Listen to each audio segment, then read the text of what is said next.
ရုပ်ရှင်ကြည့်ဘူးကြလားရှင်ရုပ်ရှင်ကြည့်တဲ့အခါကျရင်ငိုရတဲ့ခန်းတွေရောကြည့်ဘူးသလားရှင်လိုက်ရောငိုဘူးလားရှင်ကျမတို့စကားကြီးတစ်ခုလုံးပြီးသွားတဲ့အခါမှာအဲ့ဒီအဲမှာတရုပ်ဆောင်နေတဲ့မင်းသားတကယ်တည်သွားတာဟုတ်တယ်ဒါဆိုကျမတို့ဘာကြောင့်လိုက်ခံစားပြီးငိုရရလဲဇက်ကောင်ထဲမှာသိမျောတာပေါ့အပြင်မှာကျမတို့ရဲ့လက်တွေ့ဘဝနာကျင်စရာတစ်ခုတွေ့နေကြတယ်အဲ့နာကျင်စရာကိုကျမတို့ကခံစားနေတာဇက်ကောင်အဖြစ်နဲ့တရုပ်ဆောင်နေရဒါမှမဟုတ်ဘာကြောင့်ကျမတို့ကခံစားနေတာလူတိုင်းမှာစိတ်ညစ်စရာရှိတယ်လူတိုင်းမှာနာကျင်မှုရှိတယ်အဲ့တော့ကိုယ်နဲ့အစင်မပြေတဲ့လူရှိတယ်အစင်ပြေတဲ့လူလည်းရှိအဲ့တော့ကျမတို့ bike အနေနဲ့သတ်မှတ်တာဟာ bike တူတဲ့လူချင်းပဲပေါင်းမယ် positive လူတွေနဲ့ပဲပေါင်းမယ် negative လူတွေနဲ့မပေါင်းဒါဆိုအဲ့ positive negative ကဘာသူသတ်မှတ်အဲ့တော့အဲ့ဒီຢာတွေသတ်မှတ်စရာမလိုပဲနဲ့ကျမတို့အားလုံးနဲ့ပေါင်းနိုင်အောင်ကျမတို့ကလေ့ကျင့်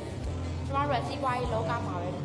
ကျမတို့ရှေ့လျှောက်တဲ့ဘဝမှာပဲဖြစ်တယ်ကျမတို့ဘယ်သူပဲလာသိုးဒီကောင်းဒီမခွဲကြတော့ပဲကျမတို့ကလက်ခံတတ်အောင်လေ့ကျင့်ထားမယ်ဆိုရင်ကျမတို့ရှေ့လျှောက်ဘဝမှာအဆင်ပြေ